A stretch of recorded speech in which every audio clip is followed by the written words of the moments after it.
going to talk I'm going to emphasize the way forward in this presentation, but the way I've been thinking about climate change is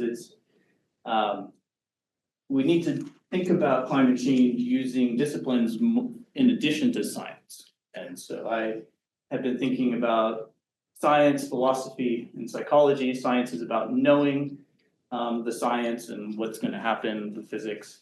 Philosophy is what does it mean for humanity? And the psychology is understanding of our response to the climate change problem or lack of response. So I just have a few slides on the science. And this is really the main one. The main basic idea of, or physics of climate change is that the sun irradiates energy that comes to Earth. Energy comes in a spectrum or all objects emit thermal radiation, and it's in a spectrum. And so the sun spectrum is centered in the visible spectrum, and the atmosphere absorbs very little of that energy as it comes into Earth. The Earth, in the blue curve, emits radiation back out into space, but a fair bit of that energy is absorbed by gases in the atmosphere, where water and carbon dioxide are the two primary absorbers. Now, water vapor there's a water cycle, so sometimes it's water vapor and then it rains and also forms snow. It's pretty complicated, and that is actually one of the complications in terms of predicting what's going to happen. But carbon dioxide is distributed uniformly throughout the atmosphere, and if we increase carbon dioxide in the atmosphere, get more energy absorbed, and the Earth warms up. That's very simple physics, hard to debate it. And so now it's clear that we have some, there's very clear empirical evidence, measurements over the last century and more of temperature and CO2 concentration, direct measurements of temperature since 1900 and direct measurements of CO2 since 1950s. And then there's proxy measurements before that going way back, and I share a slide on that. And we see this so-called hockey stick shape. Temperature and CO2 are very correlated and going up very rapidly. But to help us understand where we're headed, we can look to the past. And on this graph, we're millions of years. Humans are on that line at 0, that's present day. Dinosaurs are 100 to 250 million years ago. And this is paleoclimatologists and geochemists use proxy measurements for CO2 in the blue line. And then the blue bars are extensive ice from the North Pole down. So the more blue bar there is, the colder it was. And during times of high CO2 concentration, up around 1,000 parts per million, there was no ice at the poles. So it puts things in perspective, and that's how it was during the time of the dinosaurs. So that was a greenhouse gas climate. In recent history, the last million years, the Earth has been in an icehouse climate with periodic interglacial periods, which we're in an interglacial period now. And the CO2 concentration was never more than 300 ppm. But now it's 400 ppm and climbing rapidly, which suggests we're going towards a greenhouse climate. And what's most alarming, at least to me, is how fast we're heading that direction.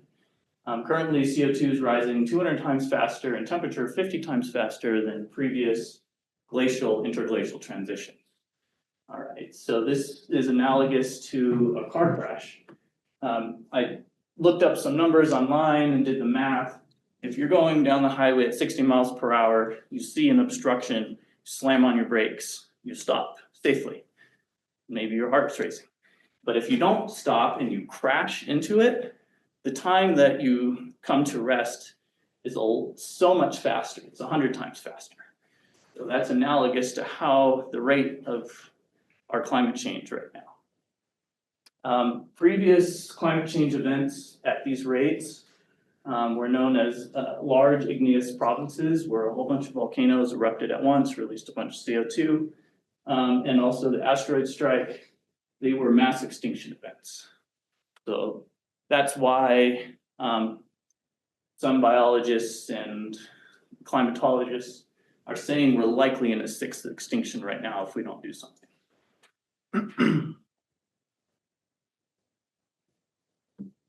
Okay, so what does this mean? Well, first to put some baseline thoughts around the philosophy of climate change and climate change. The philosophy of climate change is wrapped up into environmentalism. And as I started researching and thinking about environmentalism, I appreciated the thought that humans are part of nature, not separate from it. And so a lot of 20th century environmentalism kind of put humans in conflict with nature. And that accomplished some things. It inspired people to appreciate nature and realize we're causing it harm, and we should do what we can to not do that. And that's all fine, but I think we're in a position now where with all of our human activities, when we're always generating CO2, it's important to understand we're part of nature and we're affecting it and it's affecting us. And I just appreciated that perspective. And it removes the conflict with nature, and we can start to wrap nature's value to us and in the same way about all our other values that we have humans want and need. And so this isn't my term, I picked it up from some reading. We can call this environmental humanism.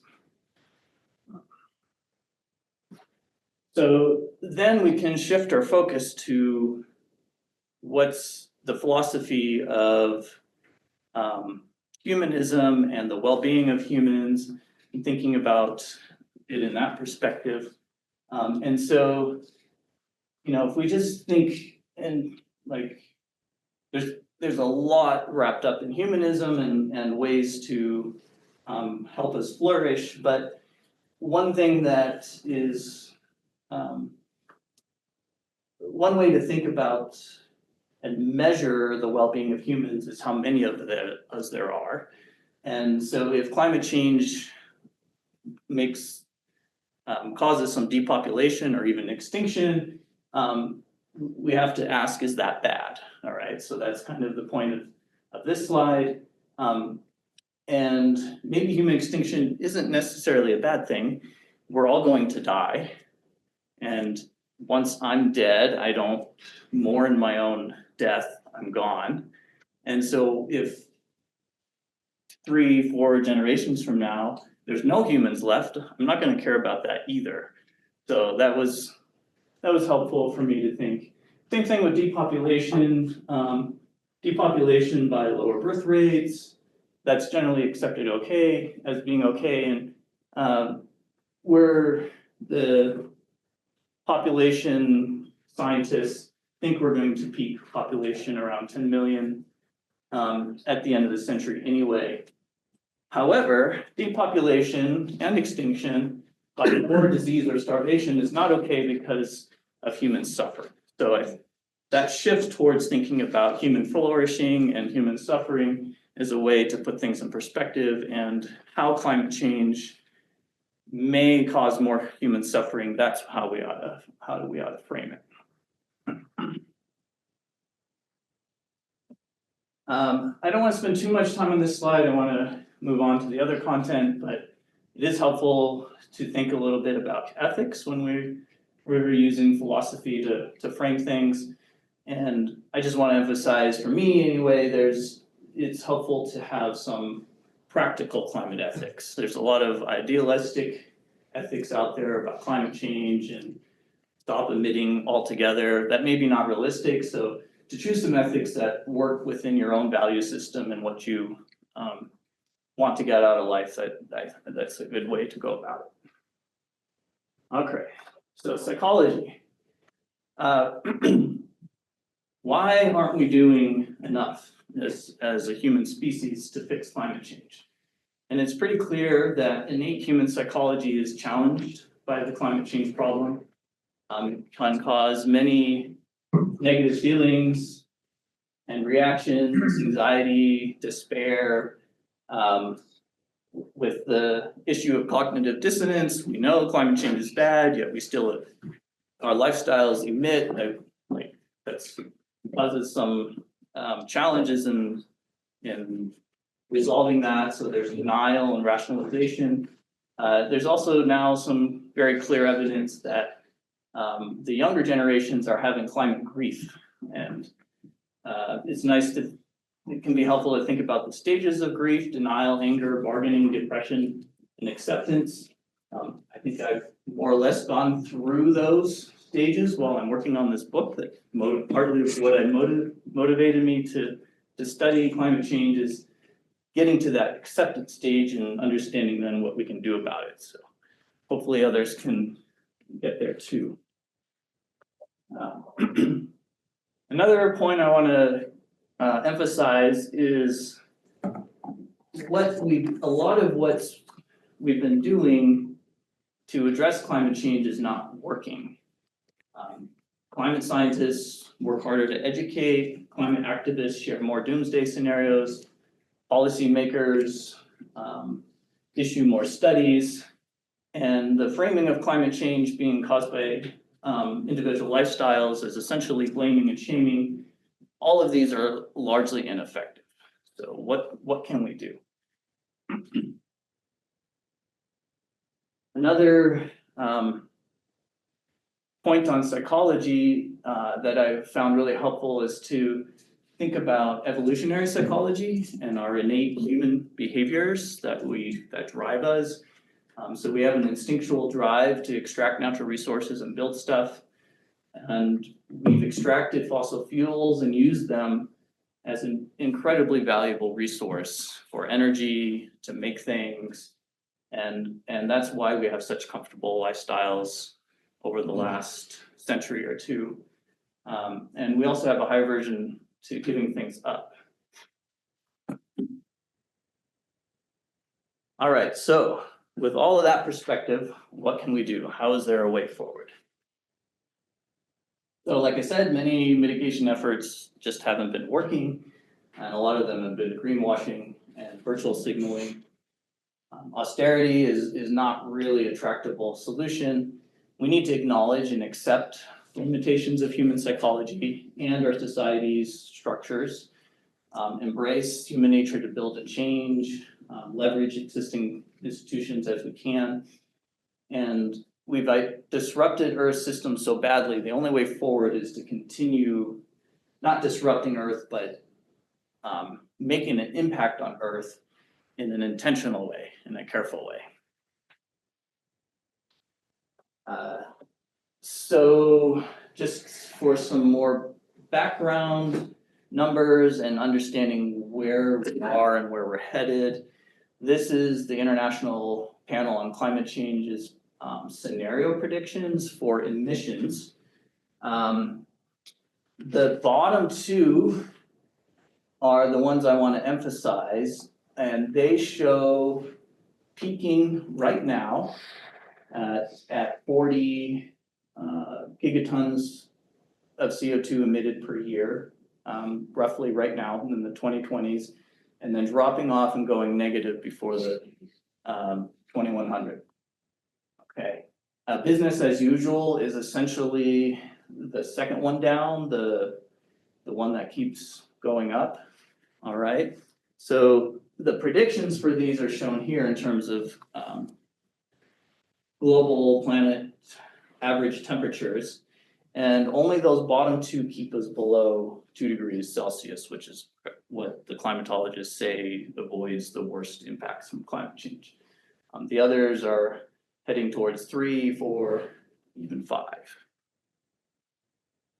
So are we peaking? And it looks like we are flattening out. So this is data as of 2022. There's been headlines just recently. I didn't look at the quantitative numbers that we've gone up again, but maybe it's within the noise, maybe not, I don't know. But this is really key to see that we have plateaued. We have a lot of work to do to decline and go negative.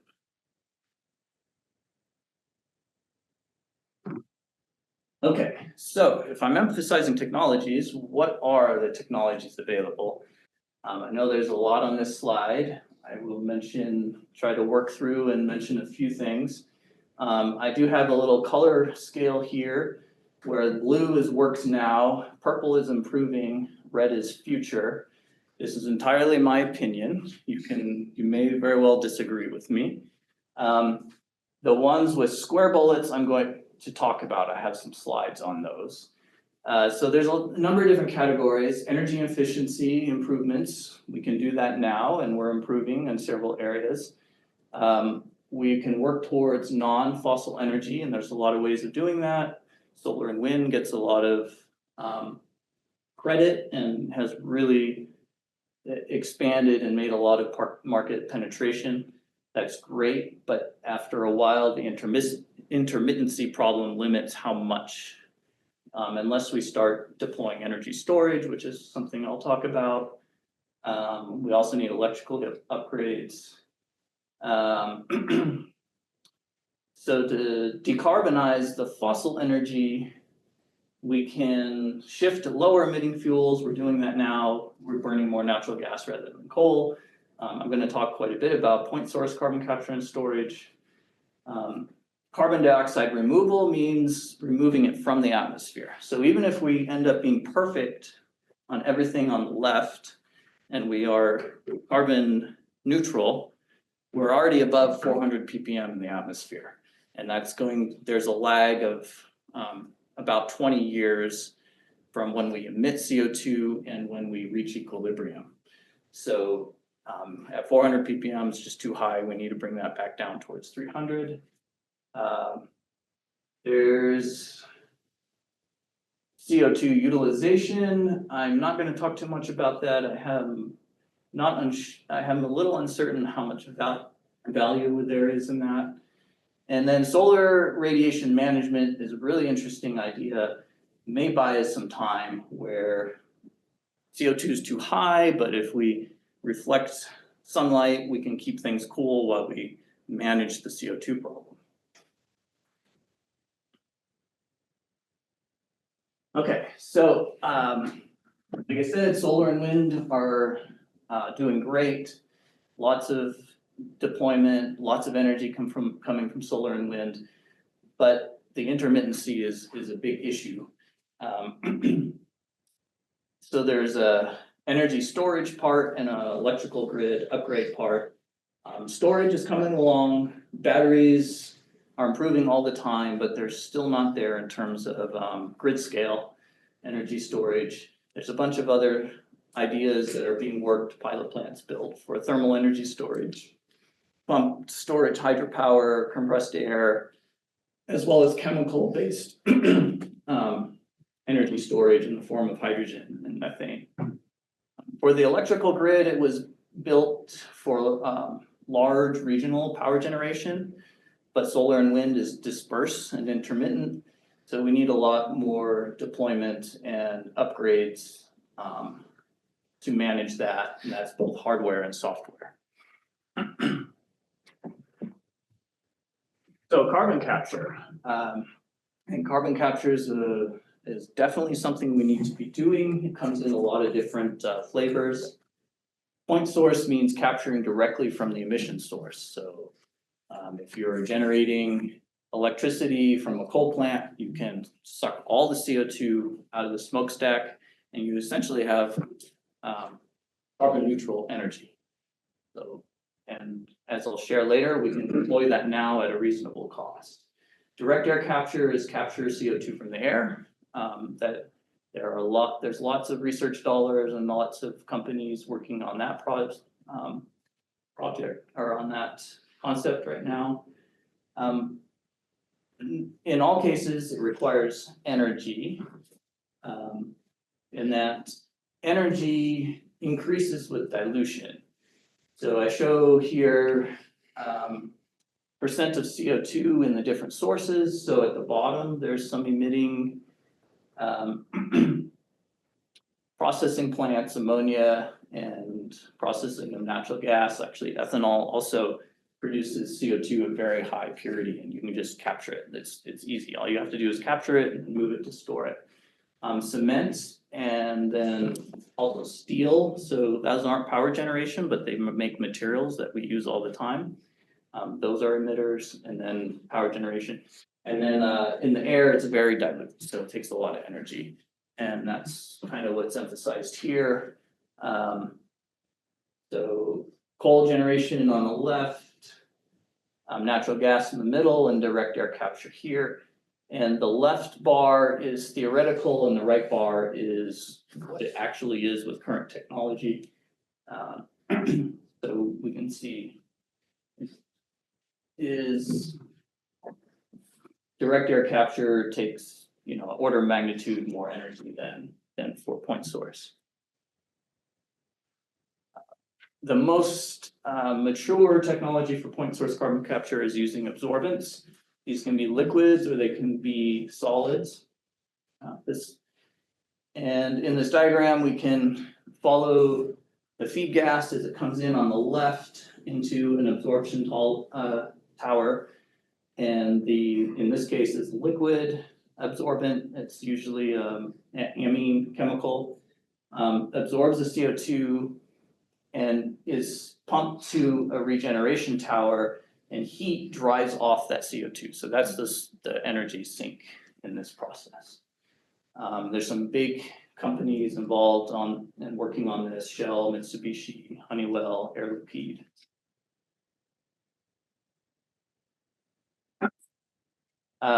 Until recently, I was employed by Carbon America, which has an interesting cryogenic technology for carbon capture. It's basically a really big refrigeration process, the Carnot cycle. So if you compress a gas, it gets hot. And so in this process, they compress flue gas, it gets hot, they cool it down to room temperature. They run it through a recuperative heat exchanger, then they expand that gas, and expansion of a,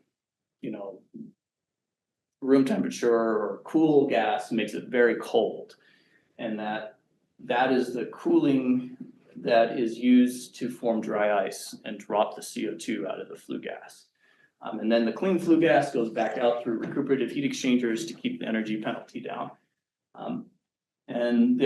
So there's compressors, expanders, and heat exchangers, but basically it's a refrigeration cycle.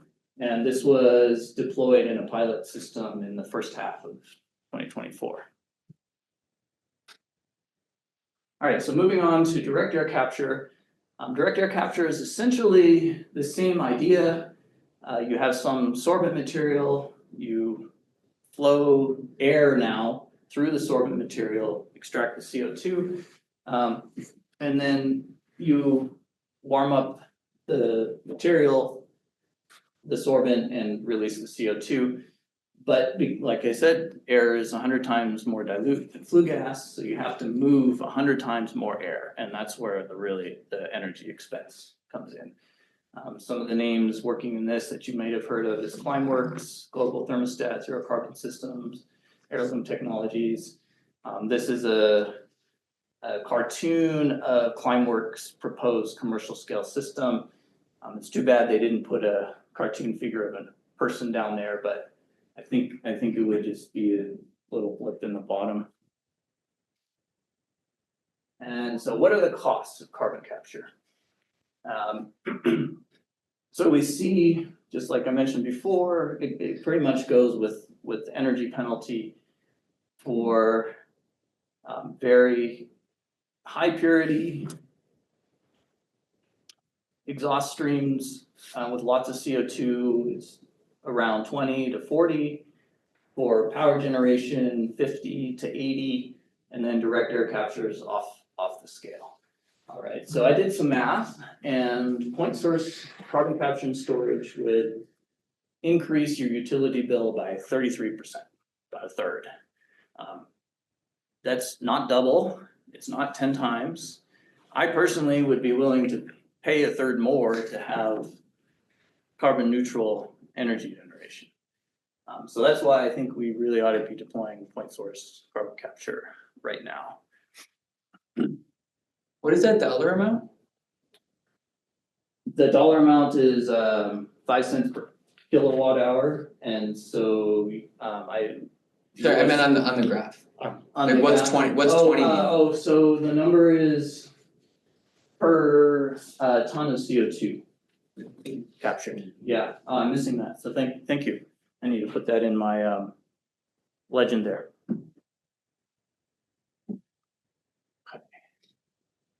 So what do we do with the CO2 after we've captured it? So what's that storage? All right, so there's a number of possibilities, but this is the most mature and what is imagined being deployed, and actually there are some progress towards this.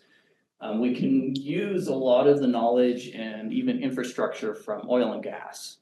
All right, so the basic idea is you drill way far into the ground, more than a mile into the ground, even below where oil is being extracted. And then at very high pressures, CO2 is in a phase called that is supercritical. So it's even a little different than liquid, but it's not a gas. It's a supercritical fluid. It goes down there into saline reservoirs and it stays there. All right. So people are asking all the time, or they're worried, is it going to bubble up? If the geologists and the storage engineers do their job, it's not coming back up. They have entire there's an entire discipline to understand geological formations, where there's regions of permeable and impermeable rock where it can go. The whole drilling thing gets sealed, the CO2 stays there. And it's way below the drinking water, which is up near the surface in this figure. Sorry, if you go back to that slide really Sure. quick. So our existing wells for oil and gas production are like the ones on the left. That's how Yeah, like the one on that's the how we- left, around 4,000 feet. Okay, so we'd have to drill Below that. deeper. Okay. It's actually not true. It's really weird. So we in Colorado drilled 8,000, Texas drills to 4,000. For oil, Yeah. for oil and gas. So it depends on where you are. Yeah, sure. But in this figure, Yeah.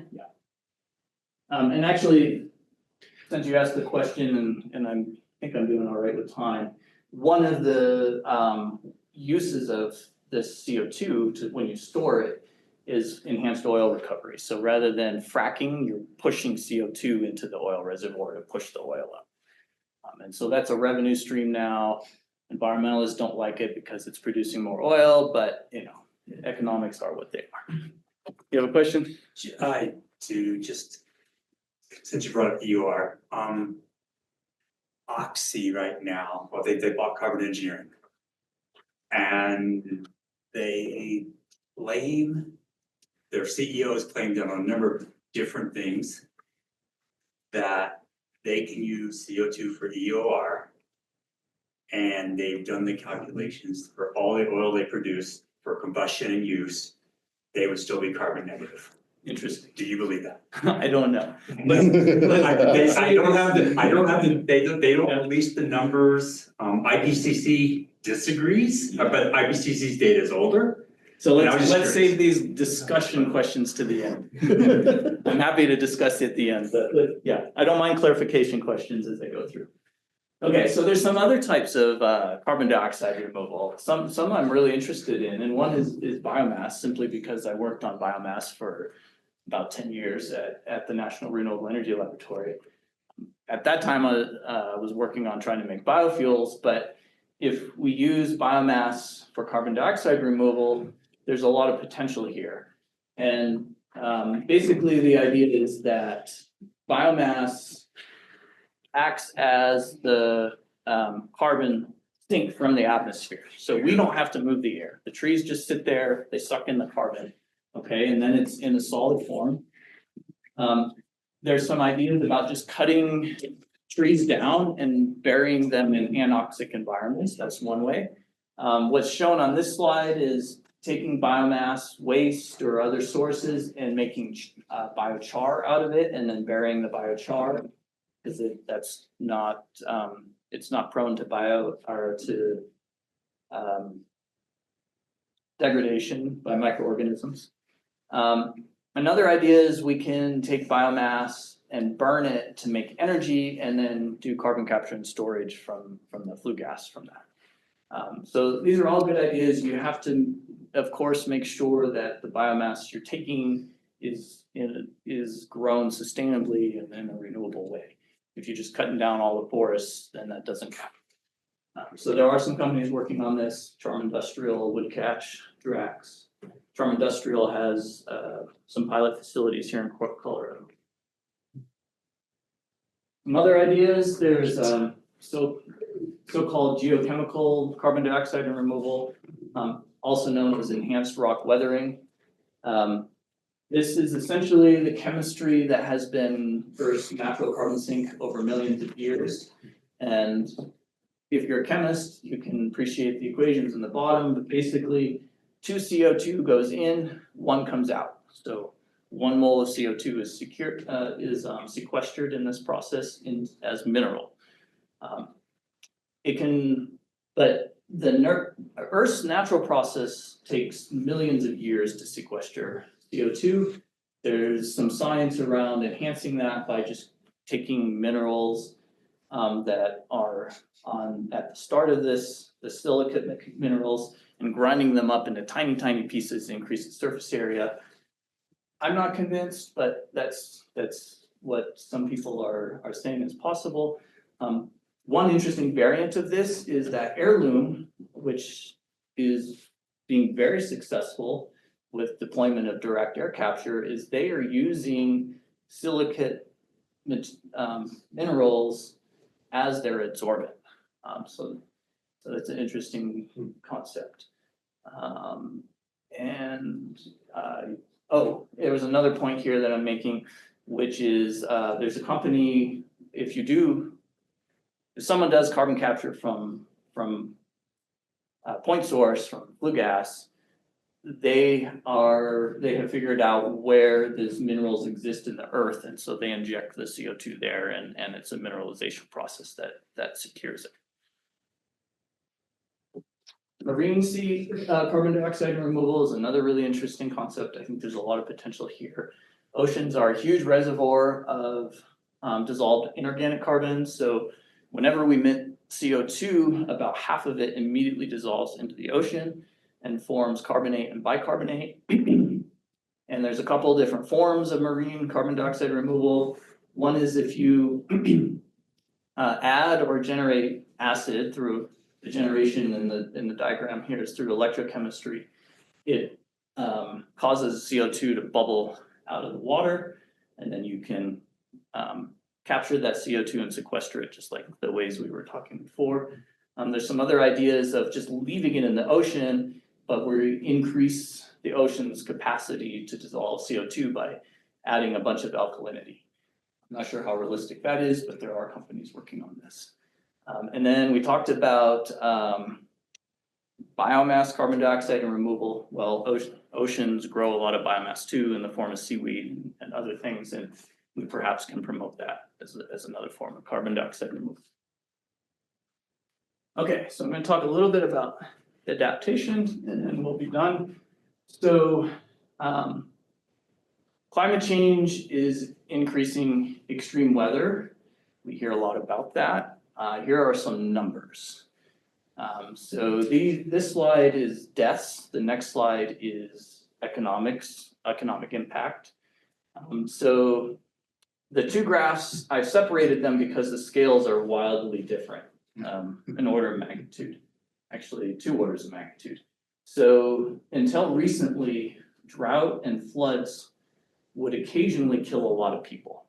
We've already, as society, adapted to those issues, and there's very few deaths from drought and floods now.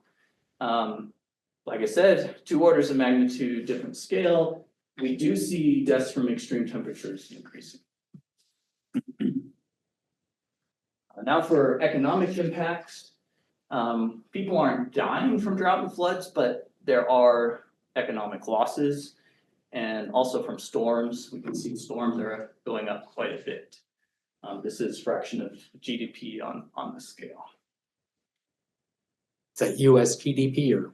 I think it's worldwide. Yeah, I have to remember. I made these figures, but I pulled the data from our rolling data. I'm pretty sure I used worldwide. Yeah, that big drought and the big flood bars, I think, are from places like India and China. But there's more we can, so we've done a lot for adaptation, but looking forward towards what climate problems are gonna come, there's some things that we can be working on. The figure shows the dikes in the Netherlands to hold up against seawater. As oceans rise, as the glaciers melt, that's gonna be a bigger problem. So there's, weather resilient infrastructure for floods, wildfires, storm resistant buildings. Food production could become a big problem as extreme weather happens more frequently. There's gonna be more there's gonna be more droughts, more floods in a way that's hard to predict. So being able to do smart irrigation without ruining the surrounding environment, that's important. Soil management, and even being ready to transport food even more than we are now, because if one part of the world produces a lot of food one year and then they can't because of drought, maybe another part of the world can produce food. Well, you got to move that food to where people are not able to produce it.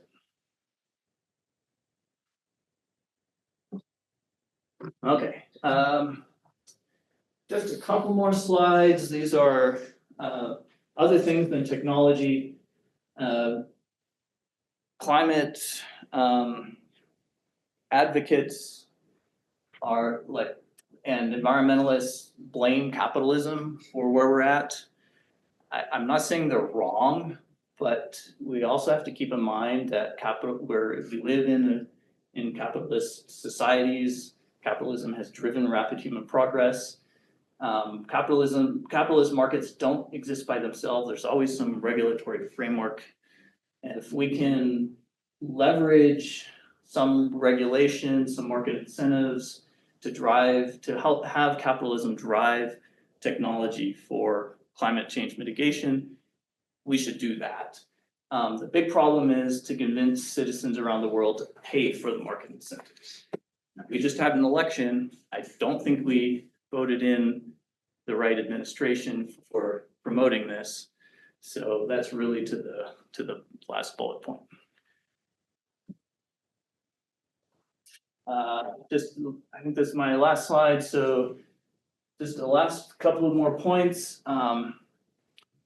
It hasn't happened yet, but maybe at some point, if things get bad enough, there'll be a grassroots worldwide social movement to demand more from governments and corporations. We'll see. In terms of mitigation, we can start thinking about pre-planned migration, moving people away from flood-prone areas like New Orleans to somewhere else. I've touched on population a little bit. Maybe there's ways to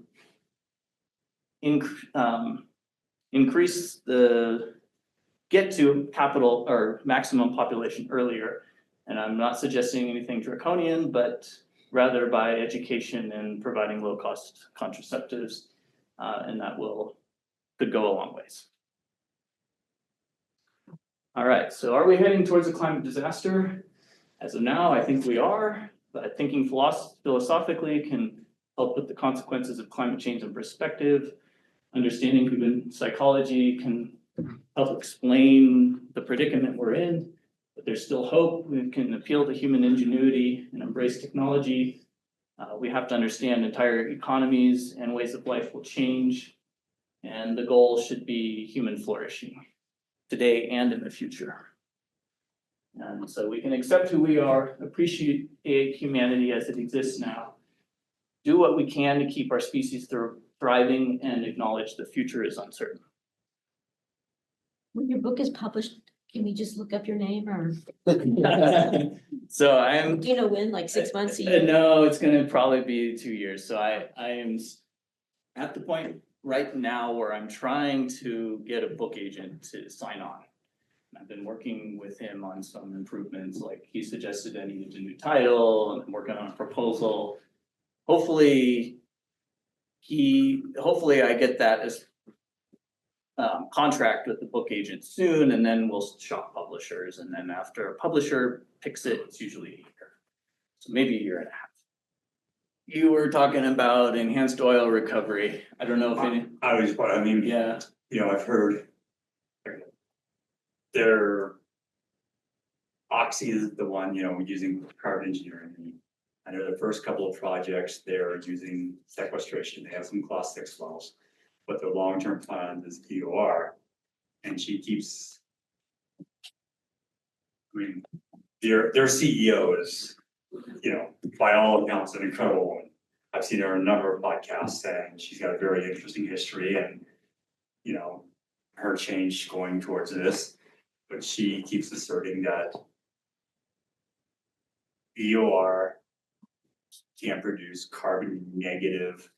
is that because if you put supercritical CO2 down there, the density of the carbon is No, higher than? they are injecting more CO2 Uh-huh. than they get through combustion of all the products. All the product, yeah, okay, So- so essentially it's, yeah. Yeah. Are they presuming they're gonna capture what they combust?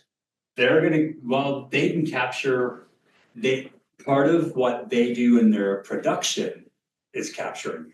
Okay, But where my pessimism rolls through is it accounts for, I mean, they produce a lot of gasoline that's burned in ICEs around the world. Produce a lot of CO2 in transportation. But she's claimed repeatedly that they will still inject more they'll capture and inject more CO2 than will be released Okay. in out. So yeah. I've, you know, Yeah, someone would have to audit their numbers, but. yeah, Alright. I mean, their numbers aren't available. Trust me. But I was just wondering if in your research, if you had come No, across I anything like that. But I haven't delved that deep into those numbers. Are there some questions online? We just have some comments. Let's see. Ryan mentioned that the earth has evolved an abundance of species, and it has been estimated that 99% of all species ever to have lived on earth or in the oceans is extinct. 5 major mass extinctions have already occurred and have had no human involvement whatsoever. Yeah, that's a good perspective. Appreciate that. Rick says, the switch to renewables has saved millions of lives each year, and then urges you to invent a small carbon sucker and put one on every EV in house. Alright. And then another one we had from Maury was questioning the considerations of the CDR with the second law of thermodynamics and the large amount of energy that is required for the carbon management. And how that, as an economic requirement, it can be practical. Yeah, that's. All the carbon dioxide removal technologies have to somehow get, use energy, non-emitting energy economically. So Climeworks is doing that by being in Iceland and using a lot of geothermal. The biomass ones, the biomass carbon dioxide removal, it all depends on where you source your biomass, how far you have to move it, and so on. But there are some ways of getting around it or having that be low energy. The can't necessarily be scaled to solve all of our problems, but there's some solutions there. Same thing, I think, with the marine. That's my response to that question. So there's like been this long-standing trend since industrialization that like the more we develop, the more energy intense our GDP becomes. Mhm. And I feel like part of what we've seen over the last 10 years of that flattening of that emissions curve is a reversal of that trend. But I wonder what the impact of energy intensive processes, especially at AI, for example, Mhm. is extremely energy intensive. Yes. How do you see that playing out and what impact do you see that having? I honestly, I don't know. Like when I weigh cryptocurrency and AI, I think cryptocurrency is garbage. It produces no value. It should not be done. It uses a lot of energy. AI, I don't know. I think it's too soon to tell. Advocates for AI think that AI is going to be so smart, it's going to solve our carbon problem all on its own, which I think is totally ridiculous. I have heard a couple comments from people that AI being funded by some of the biggest corporations in the world who have a lot of money are going to drive the first of a kind of non-emitting energy generation facilities, including nuclear. And so that may establish some infrastructure that then we can deploy elsewhere. So that may be a way that it's not all bad, but yeah, I don't know. Good question. But isn't it true we can't put the genie back in the bottle now in terms of AI? And AI, well, I don't know. No. It's no way. Yeah, probably not. And so No then way to you, put the genie back in the bottle in crypto either, I mean, there's Yeah. just. so now you just have to accept that there's gonna be ways to address that. And I we think- think back to who Nikola Tesla was. Why is it that we are today still not fully recognizing some of the technologies that were invented in his lifetime that never seen the light of day, that are perpetual energy technologies that could be helping us go a long ways towards addressing these concerns? Not so familiar with that, but I'll comment on the AI, can we put the genie back in the bottle? No, but we could slow it down and maybe impose some taxes or, so I don't really didn't really address it directly, but there's the whole concept of the I'm blanking on the right term, but the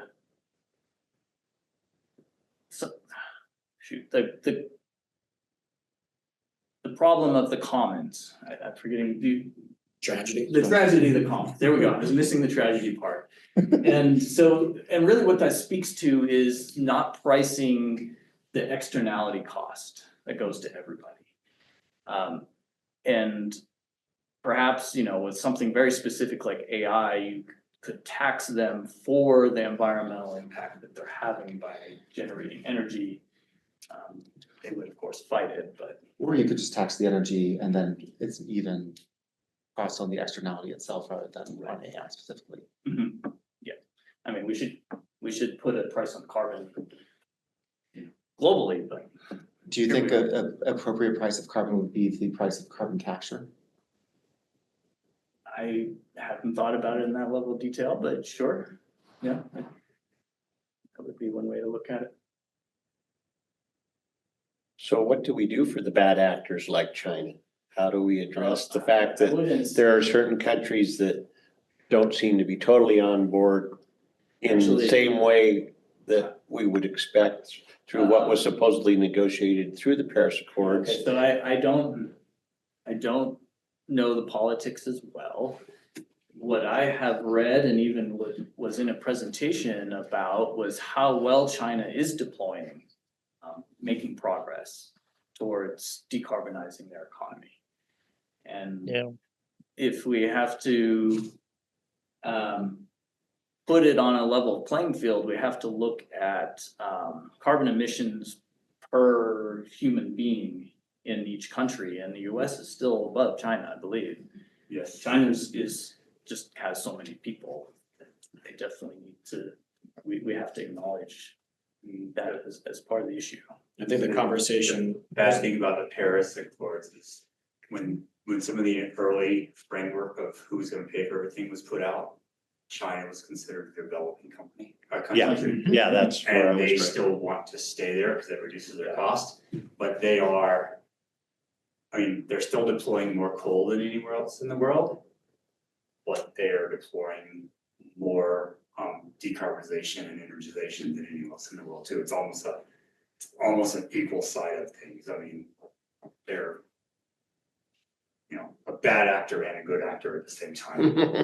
Yeah, you also have to consider like historical emissions, like we still own the lion's share of like what has been emitted over the course of human history, the West has, so. It's like that conversation was a very real conversation that was had during Paris climate talks. Between India as well, because India it's kind of the same thing, it's like they're developing and they're like, hey, you know, you developed with fossil fuels over the past century, we have a right to develop our economies too. But we also recognize climate change, so like, can the West help us out in some sense? So, There's a hand up in the, There is, we have, Ryan would like to chime in on the carbon topic here. Okay, so someone made a comment that cryptocurrencies are garbage. Well, yeah, if you're looking at just something that runs fast math equations, solves problems, and awards Bitcoin from that, it doesn't do anything. And I don't know any Bitcoin mines that are in any way ecologically sensitive, but there is a non-crypto currency. It's called tree coin. You can be awarded tree coin, and it's an alternative currency, by growing trees or investing in one of the other eco projects. That also serves to drive down inflation. We've got too much open currency running around. It's the product of all of the stimulus checks issued in 2 administrations. Now, I think that should be noted. Following too little productivity, because when people sat home for a year and a half, okay, well, yeah, you've got too much money, too much capital chasing too little productivity. The natural result of that, you know, anyone who took Eco 101 knows is inflation. You can reduce that and at the same time fight climate change. What do you think I about hadn't that? heard the tree coins, it's an interesting concept. Thanks for sharing. It's in the chat to the MDCRES host. So he could, Greg, if you want to share that around. Thank you, Or Ryan. just www.treecoin.global. Okay, cool. Thanks. All right, well, it is 8 o'clock. I want to thank everyone for their attendance here today, whether it was in person or online. We appreciate everyone joining and giving Jonathan a round of applause. Before, So I will just mention, I didn't want to stop my presentation on this slide, but I am consulting now, so if you need some engineering consulting services in the sustainable engineering space, I'd be happy to hear from you. excellent. Is that where your PhD is? Is that what your PhD? Chemical engineering, yeah. So thank you everyone for attending tonight and have a wonderful evening.